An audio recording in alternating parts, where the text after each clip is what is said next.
Hello అందరికీ morning routine అనమాట. ఇంకా మార్నింగే రైస్ వండేసి వంట అయితే చేస్తాను. ఎందుకంటే వాళ్ళు వెళ్ళిపోతారు కాబట్టి మార్నింగ్ వెళ్తారు స్కూల్కి. అండ్ ఒక చిన్న విషయం అయితే చెప్పాలి. ఇంకా నేనైతే ఈరోజు కొత్తగా ట్రై చేశానని చెప్పొచ్చు. అది ఎలా అయిందంటే తిన్నాక చెప్తాను. అండ్ టేస్ట్ చేశాను, చాలా బాగా వచ్చింది. సొరకాయ పప్పు చేశాను అనమాట ఫస్ట్ టైం. ఒక ఉల్లిపాయ అవన్నీ తీసుకొని ఇంకా సొరకాయ పప్పు కూడా నానబెట్టేసుకున్నాను అనమాట. సొరకాయ తొక్క తీసి పెట్టాను, కట్ చేశాను. ఆ తర్వాత వీడియో తీయాలని గుర్తుకొచ్చింది అనమాట. అలా ఉంటుంది అనమాట మనతో. వెల్లిపాయలు, టమాటాలు, ఉల్లిపాయలు అయితే కట్ చేసి పెట్టాను. ఇంకా కరివేపాకు, కొత్తిమీర ఉంటే కూడా వేసేసుకోండి మీరు.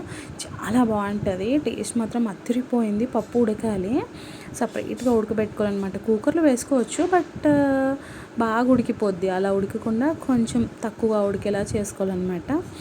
అండ్ ఇక్కడ చాలా బాగా మీకు ఒక టిప్ చెప్తాను పొంగకుండా ఉండడానికి. అక్కడ దాకా వచ్చింది, ఎలా పొంగకుండా ఉంది అని చెప్పాలా. దాంట్లోకి అయితే ఒక స్పూన్ వేసేసేయాలి.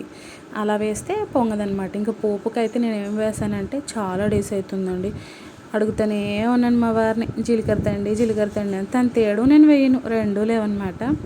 ఇక్కడ మ్యాటర్ అయితే ఆయిల్ పెట్టేసుకొని కొన్ని ఆవాలు, తర్వాత ఉల్లిపాయలు మంచిగా ఫ్రై చేసుకోవాలి. తర్వాత కొంచెం వెల్లిపాయ, కచ్చపచ్చగా దంచిన వెల్లిపాయ కూడా వేసేసుకోవాలి. మంచిగా కలిపెట్టేసుకోవాలన్నమాట. మంచిగా ఫ్రై అయినాయి అనుకో చాలా బాగుంటాయి. అండ్ ఇంకా ఏంటంటే చాలా మంచిగా ఫ్రై చేసేసుకొని పక్కన ఉంచేసుకోవాలి. ఇక్కడికి వచ్చేసరికి నా ఫ్రై అవుతున్నాయి కదా ఆనియన్స్. ఇక్కడ మనం ఇంకా దీంట్లోకి ఏం యాడ్ చేసుకోవాలి అని అంటే, వెల్లిపాయలు అని చెప్పాను కదా, వెల్లిపాయలు కూడా వేగాలి. మంచిగా వేగిన తర్వాత మీ దగ్గర కరివేపాకు ఉంటే వేసేసుకోండి. మార్నింగ్లో అసలు నా దగ్గర కరివేపాకే లేదు, చాలా డేస్ అయిపోయింది, తీసుకొచ్చుకోవాలి. అండ్ మంచిగా ఫ్రై అయిన తర్వాత టమాటోస్ వేసుకోవాలి. నేను ఇక్కడ ఒక చిన్న మిస్టేక్ అయితే చేశాను. పప్పు కూడా ఉడుకుతుంది చూడండి. ఇంకొంచెం ఉడకాలన్నమాట. ఇంకొంచెం ఉడికినాక ఆఫ్ చేసేసాను.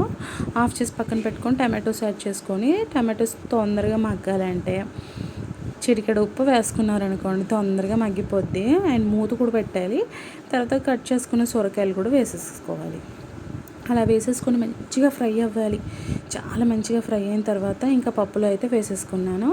పప్పులో వేసేసుకున్న తర్వాత చూడండి మంచిగా ఉడకాలి. పప్పు సొరకాయ అంతా ముక్కలన్నీ ఉడికినాయి అనుకో, కారం, ఉప్పు, పసుపు అదన్నీ వేసేసుకోవాలి. టేస్ట్ మాత్రం అసలు ఎలా ఉండిద్దబ్బా అనుకున్నాను. నేనేనా ఇది వండింది అని నా మీద నాకే డౌట్ వచ్చిందనమాట. చాలా బాగుంది. అండ్ సబ్స్క్రైబ్ చేసుకోండి. బాయ్.